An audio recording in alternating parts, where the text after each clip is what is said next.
Bismillahirrahmanirrahim. Bir näçe yerlerde iman meheke çekilýär. İman sineve çekilýär. Her bir adam ştada özüniň imanynyň gowwaty zäfini, ýani nähetdedigini bilip bilýär. Peygamber aleyhisselam aýdypdyr, siziň eger biriňiz bir münker zady edip duranyny görse, telekiş edip duranyny görse, baýat şonuň öwüne geçsin zory bilen, eli bilen şonu gaňyrsyn we dogurlasyn. Ve eger eli bilen gaňyrmaga, dogurlamaklyga kadirde, onu başarmaya, o gaýdaten onu hemmadan başarmaya, megeninki döwlet bolmasa, ya şol adamyň özüniň bir eýesidir, hala mesene atasydyr, agasydyr, şeýle bir zady bolmasa, o per bir adamyny el bilen gaňyryp bolmaya, welew telekiş edip duranyny görseňde, onda näme? Onda tiliň bilen şoň öwüne geçmeli. Diliň bilen aýtmaly, gardaş, etýän zadyň dogry. Munyň gaty Hudaýdan taş düşmek, kıyamet gününe näme jogap berjek? Aya kıyamet gününe sen munyň hesabyny, zadyny Allahna jogap bermeli dälmiň? Munyň fikirini et diýip de oňa şeýle diliň bilen aýtmaly. Yo diliň bilen aýtmagdy oňarmasaň, onda zir özüň bu bolup duran jerýana bir tafawut bolmasaň da bir tafawuta ýaqin halatyň bolýar. Diliň bilen aýtmakdan ay maňa bir zat diýämesin. Birden maňa bir zat aýdyp da narahat edamasyn. We goý narahat etsin. Goý diniň üstünde bir palança kefeşit. Goý diniň üstünde palanjyra bir mukdar ızawır.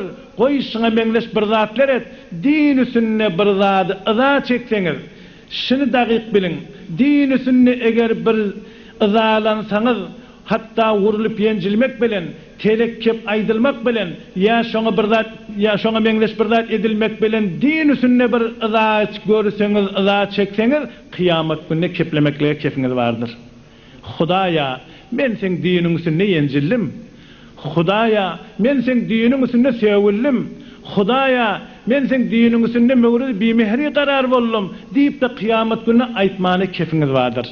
Emma din üçün hiç bir Allah dini her çan tevhim bolsun, dini her näjere şeýle hakaret berilsin, diniň tersine her näwgi telekiş edilsin, hiç gowy şoňa bir hatta maňa kep degamasyn netde, kep ýetagamasyn diýipde, şizle keplemeseň hiç zat aýtmasaň, onda kıyamet gününe sen Hudaý ýanyna şermendesiň.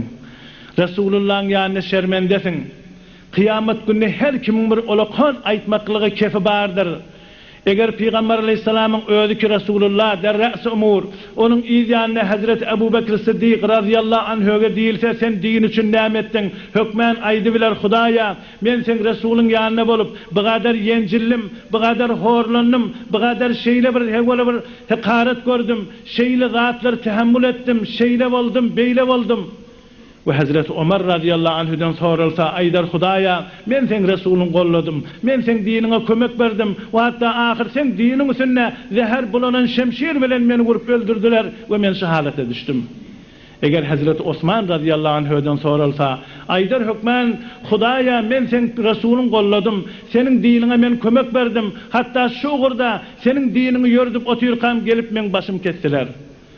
Ve Hazreti Ali kerramallahu vecheden sorulsa hükmen aydar Hudaýa, men sen dinine kömek berdim, men sen dinini we Resulüň golladym, elimden geldigine göre şizre sen dinine kömek etdim ve ahirde şoň sünnet zehre bulanan şemşir bilen meniň başyma vurup meni şehit etdiler.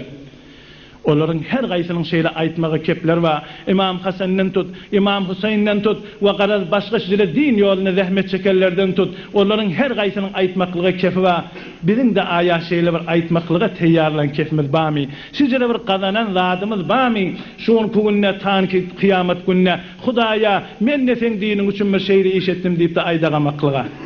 Diniň üstünde bir ýenjilen ýerimiz barmy? Diniň üstünde bir sevgilen ýerimiz barmy? Diniň üstünde bir telekkep eşden ýerimiz barmy? Ya diniň üstünde bir kän zähmet çekip din üçün Hudaýyň hatyrine bir kösenen ýerimiz barmy? Biz eger çyn mümin bolsak, çyn muttaqi bolsak, baýat din üstünde ol gadar durmalydyryz. Keşi dini ileri gitmelen çürüyüm, elimizden geleni etmelidiriz. Elinden geleni etjek bolsaň, şol hetde de barmalydyr. Şücre hiv olmasa bir bimehri görmelidir. Hiv olmasa bir giyeceğini zahmet çekip işlemelidir. Hiv olmasa şoň oruna bir telekkep sana aydılmalıdır. Din uğruna katı dursan, hükmen telekelerin tarafından mevurdu bimehri olursan. Eger bir adama hemmeler qawdiyan bolsalar, ýagşylar yamallar hemmeler oňa qawdiýseler, ol adam bir hasiyetdir. Eger bir adam çyndan qaw bolsa, hükmen telekeler onu söýmezler. Haman ki bir adam teleke bolsa, onu qawlar söýmeýärler. Ne kadar qawlar ki bizi telekeler bet görsünler, telekeler bizi yigrensinler, öyle qawlar qaw görsünler. Oşa telekelerin bize beylen şeylen aýtjak gepleri, bize beylen şeylen diýegajak zatları bizim üçin ol iftihardır. Ve kıyamet gününe Hudaýa men şeýle boldum, beýle boldum diýip de bize aýtmaklyga bir sözdür.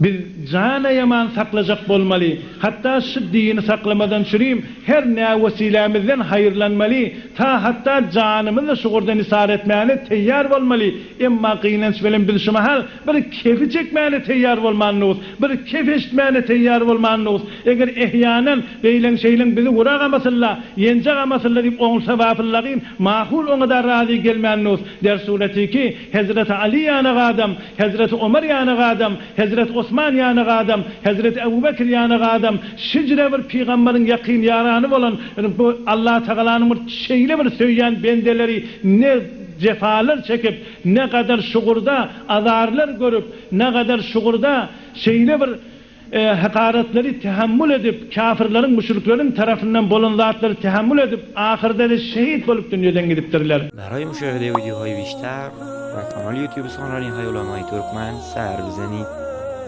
مشترک بشید و منتشر کنید، اجر ببرید.